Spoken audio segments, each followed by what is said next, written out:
إن الحمد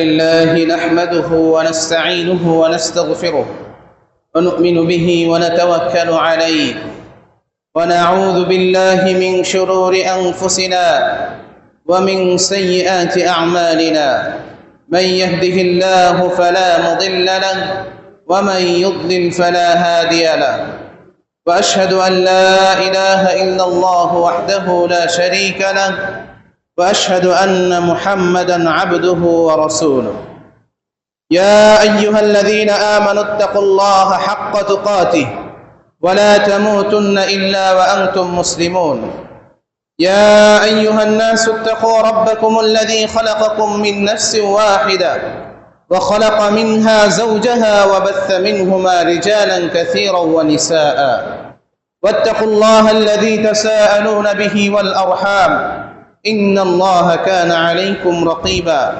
يا أيها الذين آمنوا اتقوا الله وقولوا قولا سديدا يصلح لكم أعمالكم ويغفر لكم ذنوبكم ومن يطع الله ورسوله فقد فاز فوزا عظيما أما بعد فإن خير الحديث كتاب الله وخير الهدي هدي محمد صلى الله عليه وسلم وشر الأمور محدثاتها وكل محدثة بدعة وكل بدعة ضلالة وكل ضلالة في النار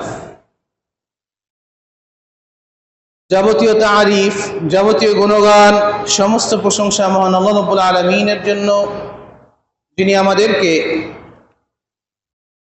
তার আনুগত্য করার জন্য সৃষ্টি করেছেন এবং আজকের এই সাপ্তাহিক ঈদের দিন জুমার দিনে এরকম বৈরী আবহাওয়া থাকা সত্ত্বেও মসজিদে এসে খুতবা দেয়ার এবং শোনার তৌফিক দান করেছেন। সেই মহান রব্বুল আলামিনের দরবারে শুকরিয়া আদায় করে সকলেই বলে আলহামদুলিল্লাহ। অতঃপর সালাত এবং সালাম বর্ষিত হোক সেই প্রিয় নবী এবং প্রিয় রাসূলের উপর, যার মাধ্যমে আমরা ভালো কাজ সম্পর্কে জানতে পেরেছি, যার মাধ্যমে আমরা অন্যায়, অত্যাচার, জুলুম সম্পর্কে, এর ভয়াবহতা সম্পর্কে জানতে পেরেছি। সেই প্রিয় নবী এবং প্রিয় রাসূলের উপর দরুদ পাঠ করে সকলেই বলি আল্লাহুম্মা সাল্লি আলাইহি আল্লাহুম্মা বারিক আলাইহি। আজকের জুমার আলোচনার সংক্ষিপ্ত বিষয় হচ্ছে জুলুম এবং অত্যাচারের ভয়াবহতা এবং এর পরিণাম। আলোচনা শুরুতেই সকলের কাছে অনুরোধ করব যে খুতবার মাঝখানে কেউ কোনো প্রকার কথা বলবেন না। খুতবার শুরুতেই এক সাইডে একজন কথা বলে ফেলছেন, কিন্তু নিজেও জানেন না এইটুকু কথা বলার কারণে আজকের জুমার ফজিলতটা আপনি পাবেন না। একজন এক জায়গায় বসছে, তাকে সরানোর কোনো দরকার নাই, যেখানে জায়গা আছে সেখানেই বসেন, সামনের জায়গা পূরণ করে বসবেন। কেউ কাউকে এটাও বলবেন না যে একটু সরে বসেন, এটাও বলা যাবে না, এটাও বলা নিষেধ জুমার খুতবার সময়। এটা সবাই খেয়াল রাখবেন। তো আজকে আলোচনা করব জুলুম এবং অত্যাচারের পরিণাম সম্পর্কে। জুলুম অত্যন্ত গর্হিত একটি কাজের নাম, যার বাংলা অর্থ হচ্ছে জুলুম করা। আমরা বাংলায় চিনি জুলুম করা হিসাবে, কিন্তু মূলত শব্দটা কি? আরবি জুলুম। আল্লাহ রাব্বুল আলামিন বলছেন ওয়ামা আনা বিযাল্লামিন লিল আবিদ। তারপরে আরো বলছেন ইন্নাল্লাহা লা ইয়াযলিমু নাসা শাইআ। এই জুলুম শব্দটা হচ্ছে আরবি শব্দ। এটার বাংলা সহজ অর্থ যদি করি, আমরা সাধারণভাবে এইটাকে চিনি অত্যাচার, অন্যায়, অবিচার, এগুলো এই হিসাবে আমরা এই জুলুম শব্দের সাথে পরিচিত। কিন্তু আসলে জুলুম শব্দের প্রাথমিক অর্থ হচ্ছে, জুলুম মানে যদি বুঝতে চাই, জুলুম হচ্ছে ওই জিনিস যে কোনো জিনিসকে তার প্রাপ্য জায়গায় না বসিয়ে অন্য জায়গায় বসানো, এটাই হচ্ছে কি জুলুম। আরো সহজভাবে যদি উদাহরণ দেই, যে একজন মানুষ সৎ, সে একটা চাকরির জন্য আবেদন করেছে, সকল যোগ্যতাই তার মধ্যে আছে, সে চাকরি পাওয়ার হক আছে, তার চাকরি পাওয়ার অধিকার তার আছে, কিন্তু সেখানে সেই চাকরিটা তাকে না দিয়ে ঘুষের বিনিময়ে হোক, স্বার্থের বিনিময়ে হোক, অথবা আত্মীয়তার খাতিরে হোক, অন্য কোনো ব্যক্তিকে সেই চাকরিতে নিয়োগ দেওয়া যার অভিজ্ঞতা, যার যোগ্যতা ওই আগের লোকের থেকে কম, এরকম ভাবে যদি কেউ নিয়োগ দেয় সেটাও কি জুলুম।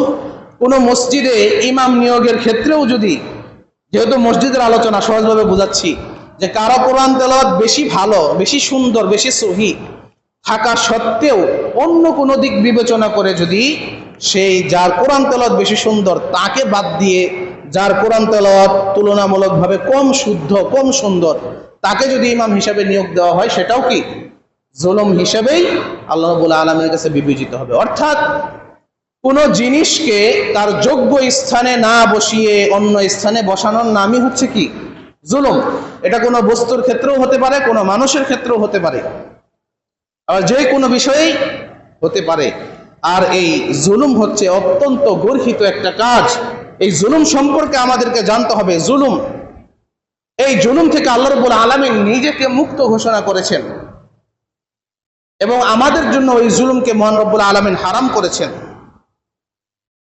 মহান রব্বুল আলামিন সূরা কফের 29 নম্বর আয়াতে বলছেন, ওয়ামা আনা বিযাল্লামিন লিল আবিদ, যে আমি আমার বান্দাদের উপর কি করি না, জুলুম করি না, অত্যাচার করি না। সূরা ইউনূসের 44 নম্বর আয়াতে আল্লাহ তাআলা সুন্দরভাবে বলছেন যে ইন্নাল্লাহা লা ইয়াযলিমুন নাসা শাইআ, নিশ্চয় আল্লাহ তাআলা মানুষের উপর জুলুম করেন না। আল্লাহ তাআলা মানুষের প্রতি কি করেন না, জুলুম করেন না।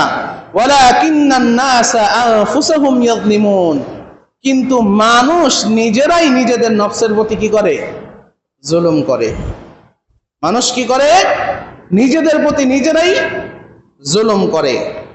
আরেকটা হাদিস যদি আমরা দেখি, হযরত আবু যার রাদিয়াল্লাহু আনহু থেকে বর্ণিত, তিনি বলেন রাসূলুল্লাহ সাল্লাল্লাহু আলাইহি সাল্লাম বলেছেন যে আল্লাহ তাআলা বলেন, ইয়া ইবাদি, হে আমার বান্দাগণ, ইন্নী হাররামতুয যুলমা আলা নাফসি, নিশ্চয় আমি জুলুমকে আমার নিজের জন্য হারাম করেছি। এটা হাদিসে কুদসি, আল্লাহ তাআলা বলছেন যে ইয়া ইবাদি, হে আমার বান্দাগণ, ইন্নী হাররামতুয যুলমা আলা নাফসি, যে আমি আমার নিজের জন্য কি করেছি, নিশ্চয় আমি আমার নিজের জন্য জুলুমকে হারাম করেছি। ওয়াজআলতুহু বাইনাকুম মুহাররামা, এবং এটা তোমাদের জন্য হারাম করেছি, নিষিদ্ধ করেছি। ফালা তাযালামু, তোমরা কি করো না, পরস্পর পরস্পরের প্রতি জুলুম করো না। জুলুম বিভিন্নভাবে হয়ে থাকে। জুলুম কিভাবে হয়ে থাকে, বিভিন্নভাবে হয়ে থাকে। জুলুম সাধারণত প্রথমত আমরা 3 প্রকার জুলুম আমরা দেখতে পাই। সেটা যদি আলোচনা করি, যে এক প্রকার জুলুম হচ্ছে যে জুলুম করে কেউ যদি আল্লাহ রাব্বুল আলামিনের কাছে তাওবা না করে, তাহলে মৃত্যুর পর আল্লাহ রাব্বুল আলামিন আর কোনো দিনও ক্ষমা করবেন না। এক প্রকার জুলুম এমন জুলুম, যে জুলুম করার পর মৃত্যুর পূর্বে যদি কেউ তাওবা না করে, আল্লাহ রাব্বুল আলামিন আর কোনো দিনও ক্ষমা করবেন না। সারা জীবন, আজীবন, সারা জীবন বললে ভুল হবে, মৃত্যুর পর কি আর সারা জীবন থাকে? অর্থাৎ আজীবন চিরস্থায়ী তাকে জাহান্নামে থাকতে হবে। সেই জুলুমটা কি? সেটা হচ্ছে শিরক, আল্লাহ রাব্বুল আলামিনের সাথে কাউকে শরীক করা। সূরা লুকমানের মধ্যে আল্লাহ রাব্বুল আলামিন আমাদেরকে জানিয়ে দিয়েছেন যে লুকমান হাকিম আলাইহিস সালাম তার পুত্রকে বলছেন, কি বলেছেন? ওয়া ইয ক্বালা লুকমানু লিবনিহি ওয়া হুয়া ইয়াইযুহু ইয়া বুনাইয়া লা তুশরিক বিল্লাহ, যে লুকমান হাকিম আলাইহিস সালাম তার সন্তানকে উপদেশ দিয়েছেন কি, ইয়া বুনাইয়া, হে বৎস, হে সন্তান, লা তুশরিক বিল্লাহ, আল্লাহর সাথে কাউকে শরীক করো না, কখনো শিরিক করো না। ইন্নাশ শিরকা লাযুলমুন আযীম, নিশ্চয় শিরিক হচ্ছে সবথেকে বড় জুলুম। লাযুলমুন আযীম, নিশ্চয় শিরক হচ্ছে সবথেকে বড় জুলুম। তো এই শিরকে আমরা অনেকে লিপ্ত হয়ে যাই। এই যে অনেক সময় আলোচনা করেছি, অনেকভাবে আমরা শিরকে লিপ্ত হই। বিশেষ করে এই তাবিজ কবজের প্রচলন খুবই বেশি এই সমাজে। এগুলোর মধ্যে যারা লিপ্ত আছে, তারা যদি মৃত্যুর পূর্বে তাওবা না করে মৃত্যুবরণ করে, আল্লাহ রাব্বুল আলামিন আর কোনোদিনও ক্ষমা করবেন না। ইন্নাল্লাহা লা ইয়াগফিরু আন ইউশরাকা বিহি, আমরা যতই নিজেকে ঈমানদার দাবি করি, যদি আমরা শিরিক করি, আমাদের কখনো এই আশা করা যাবে না যে কোনো না কোনো সময় আল্লাহ তাআলা ক্ষমা করবেন। এই আশা করা যাবে না। আল্লাহ তাআলা বলছেন, ইন্নাল্লাহা লা ইয়াগফিরু আন ইউশরাকা বিহি, নিশ্চয় আল্লাহ তাআলা কি করেন না? শিরিককারীকে ক্ষমা করেন না। যে শিরিক করে তাকে ক্ষমা করেন না। তো এক প্রকার জুলুম হচ্ছে কি? আল্লাহর সাথে কাউকে অংশীদারত্ব করা, শিরিক করা। এই যে বিভিন্ন বালা সিন্নি থেকে শুরু করে বিভিন্ন উরস, পীর, মাজার, বিভিন্ন এই যে তাবিজ, কবজ, আংটি, তারপরে কাজ ভাঙ্গায় দেওয়া, এগুলো সবই শিরকের অন্তর্ভুক্ত। আরো অনেক শিরিক আছে। সকল শিরিক সম্পর্কে আমাদের জানতে হবে এবং এগুলো থেকে আমাদের বিরত থাকতে হবে। না হলে আল্লাহ রাব্বুল আলামিনের কাছে আমরা কোনোদিনও ক্ষমা পাবো না যদি তাওবা না করে মৃত্যুবরণ করি। তাহলে জুলুম তিন প্রকার। তার মধ্যে এক প্রকার জুলুম হচ্ছে আল্লাহর সাথে শিরিক করা। যেই জুলুম যদি কেউ মৃত্যুবরণ করার আগে তাওবা না করে, সারা জীবন চিরস্থায়ী জাহান্নামে থাকতে হবে। আল্লাহ রাব্বুল আলামিন কখনো ক্ষমা করবেন না। আরেক প্রকার জুলুম, যে জুলুম করলে আল্লাহ রাব্বুল আলামিন কখনো ছাড় দিবেন না, ছেড়ে দিবেন না, যতক্ষণ পর্যন্ত এই জুলুমটা হচ্ছে একজন আরেকজন মানুষের সাথে জুলুম করা। একজন ভাই যদি বোনের সম্পদ আত্মসাৎ করে, ভাই যদি আরেক ভাইয়ের সম্পদ আত্মসাৎ করে, প্রতিবেশী যদি আরেক প্রতিবেশীর সম্পদ অন্যায়ভাবে আত্মসাৎ করে, অথবা কাউকে অন্যায়ভাবে কি করে? অত্যাচার করে, কাউকে অন্যায়ভাবে প্রহার করে, মাইর দেয়, বা লাঞ্ছিত করে, অপমানিত করে, অন্যায়ভাবে কোনো প্রকার কষ্ট দেয়, এই প্রকার জুলুম আল্লাহ রাব্বুল আলামিন ক্ষমা করবেন না যতক্ষণ পর্যন্ত যার সাথে সে অন্যায় করেছে, জুলুম করেছে, সে তাকে ক্ষমা না করবে। অতএব আমাদের মধ্যে যারা বোনের হক ঠিকভাবে আদায় করি নাই, ভাইয়ের হক ঠিকভাবে আদায় করি নাই, প্রতিবেশীর হক ঠিকভাবে আদায় করি না, কেউ কাউকে অন্যায়ভাবে কষ্ট দিয়েছি, রিক্সাওয়ালা 10 টাকা ভাড়া বেশি চাওয়ার কারণে চর মেরেছি, এরকম যারা আছি, আমাদের কি করতে হবে? যার সাথে অন্যায় করেছি মৃত্যুর আগে যেভাবেই হোক তার কাছ থেকে ক্ষমা নিতেই হবে। যদি সে ক্ষমা না করে, আল্লাহ রাব্বুল আলামিন কখনো ক্ষমা করবেন না। সুতরাং অন্যের সাথে জুলুম করার ক্ষেত্রে সব সময় সাবধান থাকতে হবে। অন্যের গীবত গাওয়ার আগে সবসময় ভাবতে হবে যে যার গীবত গাচ্ছি, যার দোষ আমি বর্ণনা করে বেড়াচ্ছি, তার কাছে যদি আমি মৃত্যুর আগে ক্ষমা না চাই, তাহলে মৃত্যুর পর আল্লাহ রাব্বুল আলামিন কখনো ক্ষমা করবেন না যতক্ষণ পর্যন্ত ওই লোক ক্ষমা না করবেন। এখন বলেন তো, মৃত্যুর আগে যদি আমি আপনার সাথে অন্যায় করেছি, মৃত্যুর আগে যদি আমি আপনার কাছে ক্ষমা না চাই, মৃত্যুর পর কি আপনি ক্ষমা করবেন? এটা একটা অবিশ্বাসযোগ্য কথা। কেউ যদি বলে আমি মৃত্যুর পরেও ক্ষমা করে দিব, সে জানেই না কিয়ামতের মাঠ কতটা কঠিন। মৃত্যুর পর কিয়ামতের মাঠে, হাসরের ময়দানে এই সওয়াব ভাগাভাগি করার জন্য সন্তানকে পিতামাতা অস্বীকার করবে। যে সন্তানকে যদি সন্তান বলে পরিচয় দেই, তার যদি কিছু পুণ্য কম পড়ে যায়, ভালো কাজ কম পড়ে যায়, আমার কাছে হয়তো চাবে। এর জন্য সে অস্বীকার করবে যে আমার কোনো সন্তানই ছিল না। সন্তান বলবে আমার কোনো মা বাবা ছিল না। স্বামী বলবে আমার কোনো স্ত্রী ছিল না দুনিয়াতে। স্বামী স্ত্রীকেই পরিচয় দিবে না, মা বাবা সন্তানকেই পরিচয় দিবে না।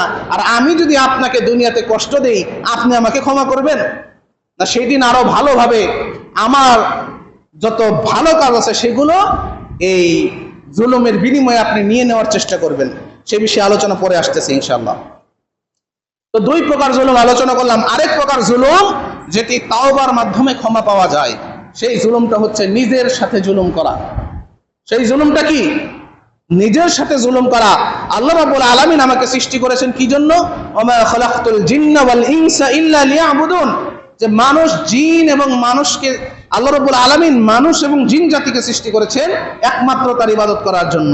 এখন ইবাদত না করে যদি আমি অন্য কিছু করি, এটাও এক প্রকার জুলুম। ওই যে বললাম যে কোনো জিনিসকে তার যথার্থ স্থানে না রেখে অন্য স্থানে রাখার নামই জুলুম। যখন আযান দেওয়া হয় তখন প্রত্যেকটা মুসলিমের উচিত মসজিদের জামায়াতে উপস্থিত থাকা। সেখানে মসজিদের জামাতে উপস্থিত না থেকে বিনা কারণে যারা বাহিরে অবস্থান করে, বাড়িতে অবস্থান করে, চা স্টলে অবস্থান করে, বাজারে অবস্থান করে, তারা সকলেই জালেম। আমার কথা বোঝা গেছে? বাংলা কথা। কোন জিনিসকে তার উপযুক্ত স্থানে না রেখে অন্য স্থানে রাখার নামই জুলুম। আল্লাহ রাব্বুল আলামিন আমাদেরকে নির্দেশ দিয়েছেন আকিমুস সালাহ, সালাত কায়েম করার জন্য। রাসূল সাল্লাল্লাহু আলাইহি ওয়াসাল্লাম বলছেন, মান তারাকাস সালাতা মুতাআম্মিদান ফাকাদ কাফার, যে ব্যক্তি ইচ্ছাকৃতভাবে সালাত পরিত্যাগ করলো সে কাফের হয়ে গেল। এই যে আমাদেরকে সালাত আদায়ের জন্য নির্দেশ দেওয়া হয়েছে, এখন আজান দেওয়ার পর আমরা যারা বিনা কারণে মসজিদে আসি না, বাড়িতে বসে সময় নষ্ট করি, মোবাইল টিপে সময় নষ্ট করি, চা স্টলে বসে আড্ডা দেই, বাজারে বসে গপ্পগুজব করি, আর এই দিকে মসজিদে জামাত চলতেছে, আমি মসজিদে উপস্থিত নাই, তাহলে বুঝতে হবে আমিও কি জালেম, আমিও জুলুমকারী। কিন্তু এই প্রকার জুলুম তাওবার মাধ্যমে ক্ষমা পাওয়া সম্ভব। এই প্রকার জুলুম কি তাওবার মাধ্যমে ক্ষমা পাওয়া সম্ভব। কিন্তু তাওবাটা কেমন হবে? ওই যে তাওবা নিয়ে একবার খুতবা দিয়েছিলাম, ওইটা মনে করবেন যে তাওবা মানে এই না যে গালে দুইটা থাপ্পড় দিয়ে বললাম তাওবা তাওবা আজকে থেকে ভালো হয়ে গেলাম, এর নাম তাওবা না। কোরআন হাদিস অনুযায়ী সুন্দরভাবে তাওবা করতে হবে, তাওবাতুন নাসুহা করতে হবে। আমি আবারও রিপিট করছি যে জুলুম হচ্ছে 3 প্রকার, তার মধ্যে এক প্রকার জুলুম হচ্ছে তাওবার মাধ্যমে ক্ষমা পাওয়া যায়। সেই জুলুমটা কি? নিজের সাথে জুলুম করা, নিজেকে পাপ কাজে পরিচালনা করা, এটাও এক প্রকার জুলুম। এই জুলুম থেকে রেহাই পেতে হলে আমাদেরকে তাওবা করতে হবে, এবং তাওবা করার পর পুনরায় আর ওই জুলুমে ফিরে যাওয়া যাবে না। আর 2 প্রকার জুলুম আছে, যেগুলো এক প্রকার জুলুম হচ্ছে তাওবা না করে মৃত্যুবরণ করলে সারা চিরস্থায়ী জাহান্নামী হতে হবে, সেটা হচ্ছে আল্লাহর সাথে শিরিক করা। আরেক প্রকার জুলুম হচ্ছে অন্য কোনো মুসলিম ভাইয়ের সাথে, প্রতিবেশীর সাথে, অন্য কোনো মানুষের সাথে, শুধু মুসলিম না অন্য কোনো মানুষের সাথে জুলুম করা। এই প্রকার জুলুম যারা করব তাদেরকে কি করতে হবে? যার সাথে জুলুম করব, যার সাথে অন্যায় করব, যাকে কষ্ট দেব, তার কাছ থেকে ক্ষমা নিতে হবে, তবেই আল্লাহ রাব্বুল আলামিন ক্ষমা করবেন। পক্ষান্তরে আল্লাহ রাব্বুল আলামিন কখনো ক্ষমা করবেন না। এই জন্য জুলুম থেকে আমাদের সর্বোচ্চ সতর্ক থাকতে হবে। আর এই জুলুমেরই অন্যতম একটা বিষয় হচ্ছে মানুষকে হত্যা করা। এই জুলুমের অন্যতম একটা প্রকার হচ্ছে কি? মানুষ হত্যা করা। সূরা ইব্রাহিমের 40 নম্বর আয়াতে আল্লাহ রাব্বুল আলামিন একটা কথা বলেছেন, যেই কথাটা আমরা অনেকে জানি না বিধায় অনেক সময় আমাদের অন্তরটা নারাজ হয়ে যায়। যে অনেক সময় দেখি যে অনেক জালেম, অনেক অত্যাচারী, সেটা সমাজের কোনো জালেম লোকই হোক, রাষ্ট্রীয় কোনো জালেমই হোক, বা পরিবারের কোনো জালেমই হোক, যে জুলুম করতেছে, মানুষের হক নষ্ট করতেছে, ঠকাচ্ছে, কিন্তু তার কিছুই হচ্ছে না, সে সুন্দরভাবে দুনিয়াতে জীবনযাপন করতেছে। এরকম দেখা যায় না? আমাদের অনেকের সমাজে এরকম লোক আছে যারা 2-3টা মার্ডার খুনের আসামি, তারপরে কি সারা জীবন মানুষের জমি অন্যায়ভাবে আত্মসাৎ করে খেয়েছে, কিন্তু আল্লাহ রাব্বুল আলামিন তাকে এখনো সুস্থ সবল রেখেছেন, সুন্দরভাবে চলতেছে। আছে না এরকম? আমাদের অনেকের অন্তরে তখন অনেকটা বিষণ্ণতা দেখা যায় যে এইরকম লোককেও কি আল্লাহ তাআলা শাস্তি দিবেন না? এরকম কথা আমরা অনেকে বলে ফেলি, অজ্ঞতাবশত বলি না। তাদেরকে আল্লাহ রাব্বুল আলামিন এই ব্যাপারে সুন্দরভাবে সূরা ইব্রাহিমের 40 নম্বর আয়াতে বলছেন, ওয়ালা তাহসাবান্নাল্লাহা গাফিলান আম্মা ইয়ামালুয যালিমুন, ওয়ালা তাহসাবান্নাল্লাহা গাফিলান আম্মা ইয়ামালুয যালিমুন। আল্লাহ তাআলা বলছেন যে তোমরা মনে করো না যে অত্যাচারীদের সম্পর্কে আল্লাহ তাআলা গাফেল, কিছু জানেন না, এটা তোমরা মনে করো না।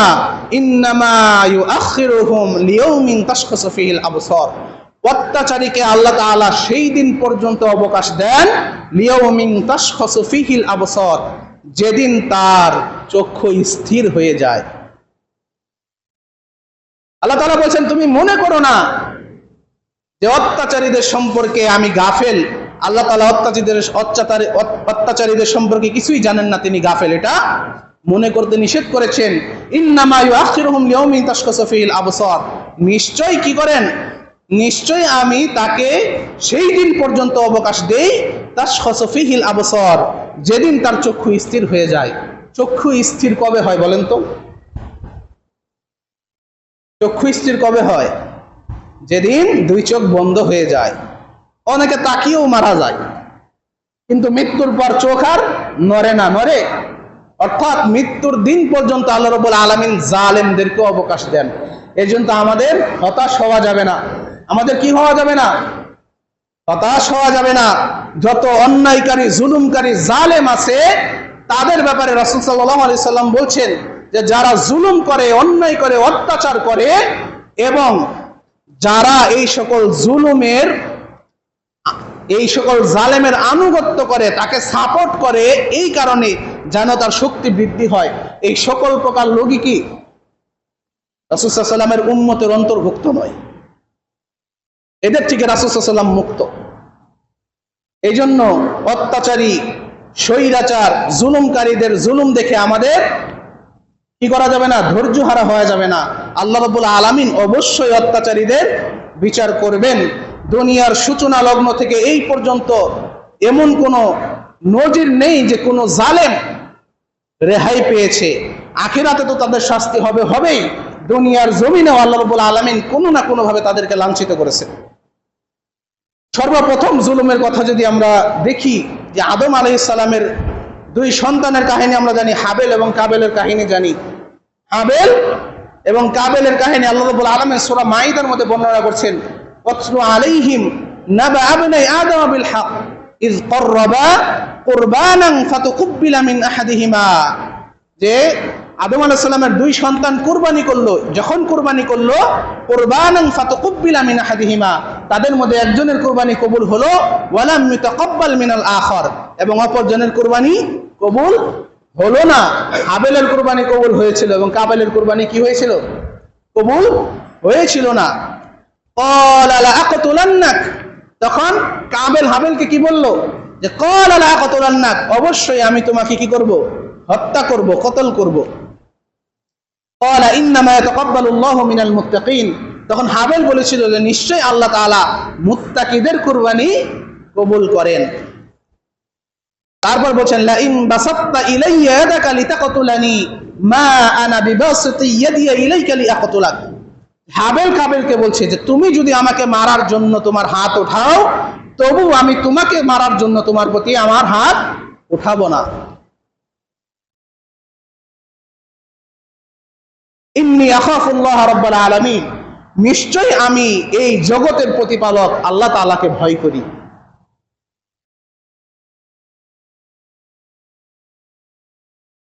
তারপর কি, হাবেলের কুরবানি কবুল হয়েছিল, কাবেলেরটা কবুল হয় নাই। তারপর কি করলো, কাবেল হাবেলকে হত্যা করেছিল, অন্যায়ভাবে হত্যা করেছিল। এটা হচ্ছে কি দুনিয়ার প্রথম মানুষের প্রথম জুলুম।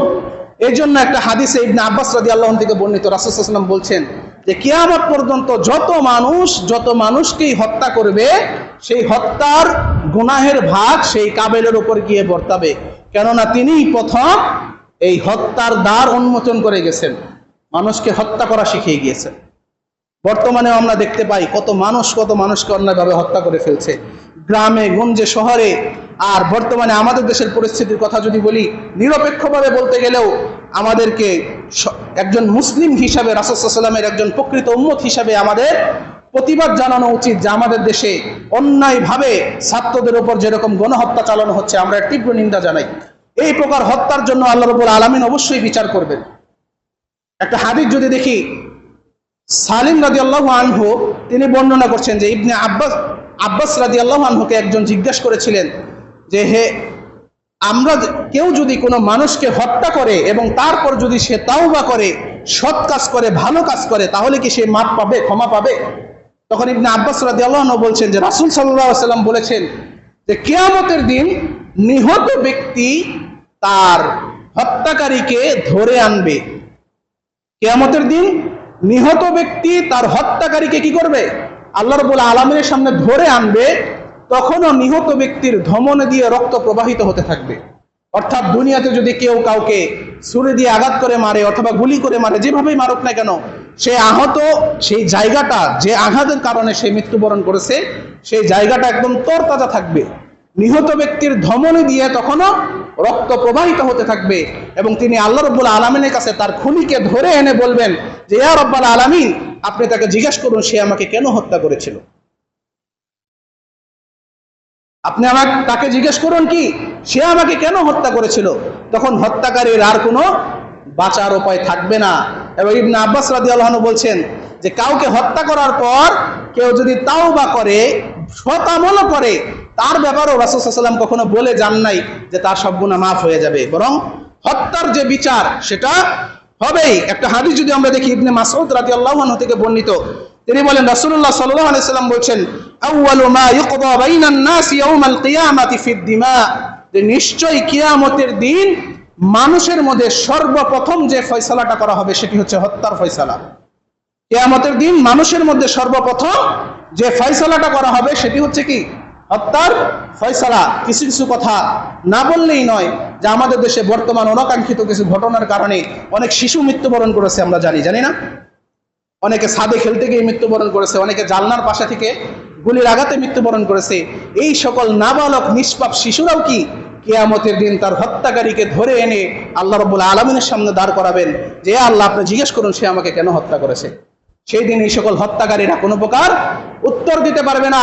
কোনো প্রকার দালাল তার পাশে দাঁড়াবে তো দূরের কথা, কোনো মানুষ তার পাশে দাঁড়াবে তো দূরের কথা, তার প্রত্যেকটা অঙ্গ প্রত্যঙ্গও তার বিরুদ্ধে সেদিন সাক্ষী দিবে। সেই দিনের সেই ভয়াবহ কথার চিন্তা যদি আমরা করি, তাহলে যে সকল আইন শৃঙ্খলা বাহিনী নির্বিচারে মানুষের উপর গুলি চালিয়েছে, তারা গুলি না চালাইলে কিন্তু তাদের চাকরি চলে যেত না। আবু সাইদকে যে হত্যা করেছে তাকে গুলি না করলে ওই পুলিশের চাকরি চলে যেত না। এইরকম এই সকল হত্যার বিচার কত কঠিন হবে এগুলো না জানার কারণেই অনেকে এই সকল ঘৃণিত কাজগুলো করে বেড়াচ্ছে। এর কারণে আমাদের দেশের পরিস্থিতি অনেক খারাপ হয়ে গিয়েছে। এই সকল গণহত্যা এবং অনেক জায়গায় নাকি গণকবর পাওয়া গিয়েছে। এই সকল জুলুম দেখতে দেখতে আমরা যদি নীরব থাকি, তাহলে আমরাও কি জালেমেরই অন্তর্ভুক্ত হয়ে যাব। আলেম ওলামাগণ বলছেন, জুলুম এবং মাজলুমের মাঝে মধ্যম পন্থা বলতে কিছু নাই। হয় সে মাজলুমের পক্ষ নিবে, আর যদি সে নীরব থাকে সেও জালেমেরই অন্তর্ভুক্ত হবে, জালেমদের সাথেই তাদের বিচার হবে। এই জন্য আমাদের মুসলিম হিসাবে এর প্রতিবাদ করা উচিত। আর আমরা জানি এই সকল আন্দোলনের মাধ্যমে আমাদের দেশে অনেক প্রকার ক্ষয়ক্ষতি হয়েছে। এই প্রকার ক্ষয়ক্ষতি দিয়ে আমরা অনেকে তুলনা করতে যাই যে কয়জন মানুষ মারা গেছে আর দেশের যে এত বড় ক্ষতি হলো। এইরকম কথা বলাটা কোনো মুসলিমের পক্ষে উচিত হবে না। কারণ রাসূলুল্লাহ সাল্লাল্লাহু আলাইহি সাল্লাম বলেছেন, কোন মুসলিমকে হত্যা করা সারা দুনিয়া ধ্বংস হওয়ার থেকেও নিকৃষ্ট। কোন মুসলিমকে হত্যা করা কি সারা দুনিয়া ধ্বংস হওয়ার থেকেও আল্লাহ রাব্বুল আলামিনের কাছে বেশি নিকৃষ্ট। হত্যা হচ্ছে এত বড় জুলুম, আর তার থেকেও বড় জুলুম হচ্ছে আল্লাহর সাথে শিরিক করা। তাহলে চিন্তা করুন, এই শিরিককে আমরা কিছুই মনে করি না। বালা সিন্নি পাকাইলে সবাই খাওয়ার জন্য দৌড়ে দৌড়ে যাই। বিভিন্ন পীরের বাড়িতে উরস হলে আমরা দৌড়ে দৌড়ে সেগুলো খেতে যাই। অসুখ বিসুখ হলে তাবিজ লটকিয়ে থাকি, কিছুই মনে করি না। আলোচনা লম্বা করবো না, যা আলোচনা করলাম আল্লাহ রাব্বুল আলামিন, যদি কোনো ভুল হয়ে থাকে আল্লাহ রাব্বুল আলামিন যেন ক্ষমা করেন। আর এই সকল অত্যাচার জুলুম আমাদের দেশে চলছে, আল্লাহ রাব্বুল আলামিন যেন অত্যাচারীদের ধ্বংস করেন এবং মাজলুমদেরকে সহযোগিতা করেন। সকলে বলে আমিন। আর আলোচনা থেকে যা শিখতে পারলাম আল্লাহ রাব্বুল আলামিন যেন আমাদেরকে মেনে চলার তৌফিক দান করেন। সকল প্রকার জুলুম থেকে আল্লাহ রাব্বুল আলামিন যেন আমাদেরকে হেফাজত করেন এবং জুলুম করা থেকে যেন আমরা বিরত থাকতে পারি। আল্লাহ রাব্বুল আলামিন আমাদেরকে যেন সেই তৌফিক দান করেন। আমিন। আকুলু কওলি হাযা ওয়াস্তাগফিরুল্লাহ লি ওয়া লাকুম ওয়া লিসাইরিল মুসলিমিন ফাস্তাগফিরুহু ইন্নাহু হুয়াল গফুরুর রহিম।